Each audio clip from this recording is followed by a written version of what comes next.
देश में और मध्य प्रदेश में कोरोना को लेकर अभी शांति है और लोग बेफिक्र हो गए हैं, लेकिन मध्य प्रदेश के मुख्यमंत्री शिवराज सिंह चौहान ने एक बार फिर प्रदेश की जनता को आगाह किया है कि कोरोना के मामले भले कम आ रहे हो, लेकिन प्रदेश में कोरोना अभी गया नहीं। उन्होंने देश और विदेश के आंकड़ों के साथ यह बात कही है।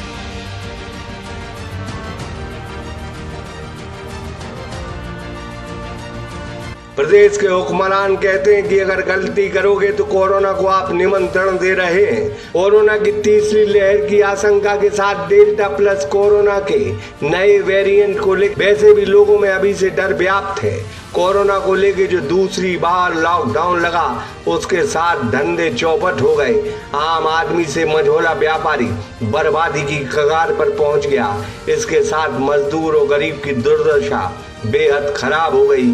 कई लोगों की जान चली गई, कई परिवार बिखर गए। यह हमने भी देखा है और आपने भी देखा है। अगर कोरोना फिर से वापस आ गया तो अंजाम हालत क्या होंगे आप अंदाजा नहीं लगा सकते।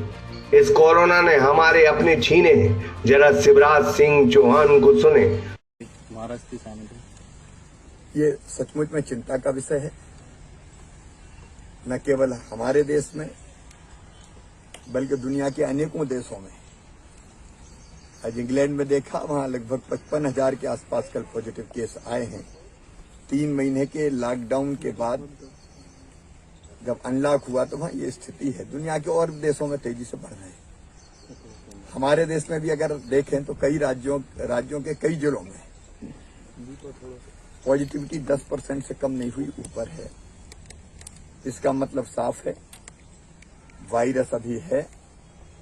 दक्षिण के और नॉर्थ ईस्ट के राज्यों में हम देख रहे हैं कि बड़ी संख्या में पॉजिटिव केसेस लगातार आ रहे हैं और रोज उनकी संख्या कई जगह बढ़ भी रही है। और इसलिए प्रदेशवासियों से मेरी अपील है कि वो निश्चिंत ना हो। कल भी हमने 78,000 टेस्ट मध्य प्रदेश में किए। परसों के टेस्ट में आए थे 11 पॉजिटिव। कल के जो टेस्ट हुए 78,000, उनमें आए 18 पॉजिटिव केस। इसका अर्थ यह है कि मध्य प्रदेश में वायरस है और पॉजिटिव केस भी लगातार आ रहे हैं। अगर हम असावधान रहे तो ये तीसरी लहर को निमंत्रण देना होगा। रोकने के हर संभव उपाय किए जा रहे हैं। हम लोग कोशिश कर रहे हैं एक अधिकतम टेस्ट करने की।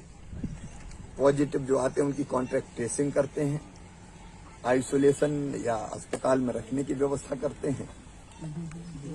एक तरफ ये अभियान चल रहा है, दूसरी तरफ टीकाकरण का अभियान, और तीसरी तरफ थर्ड वेव अगर आई तो उससे बचाव के जितने प्रभावी उपाय किए जा रहे हैं, अस्पतालों की सुविधाओं का विस्तार करके, उस काम में भी हम लगे हैं। लेकिन सबसे अगर प्रभावी कोई उपाय है तो वो कोविड संक्रमण को रोकने के अनुकूल व्यवहार, और इसलिए बार बार प्रधानमंत्री जी भी हमको आगाह कर रहे हैं। कहीं फिर से लॉकडाउन के अभी से संकेत तो नहीं मिलने लगे। कोरोना इस बार लौटा तो तबाही भीषण होगी। इस वजह से सतर्क रहें और सावधान रहें। सागर एक्सप्रेस न्यूज की ब्यूरो रिपोर्ट।